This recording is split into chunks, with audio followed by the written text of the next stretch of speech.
Flat Stanley, Chapter 1 The Big Bulletin Board. Breakfast was ready. I will go wake the boys, Miss Lambchop said to her husband, George Lambchop. Just then, their younger son Arthur called from the bedroom he shared with his brother Stanley. Hey, come and look. Hey! Mr. and Mrs. Lambchop were both very much in favor of politeness and careful speech. Hay is for horses, Arthur, not people, Mr. Lambchop said as they entered the bedroom. Try to remember that. Excuse me, Arthur said, but look.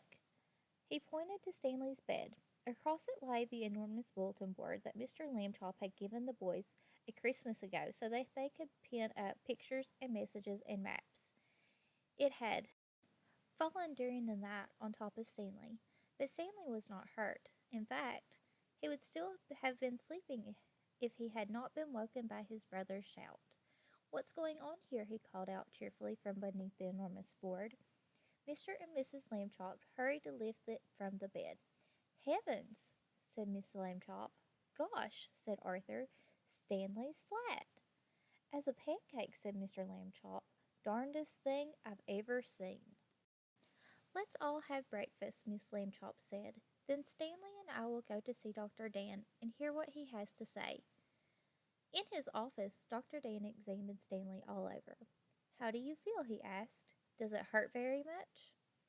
I felt sort of tickly for a while after I got up, Stanley Lambchop said, but I feel fine now. Well, that's mostly how it is with these cases, said Dr. Dan. We'll just have to keep an eye on this young fellow, he said when he had finished the examination. Sometimes we doctors, despite all of our years of training and experience, can only marvel at how little we really know.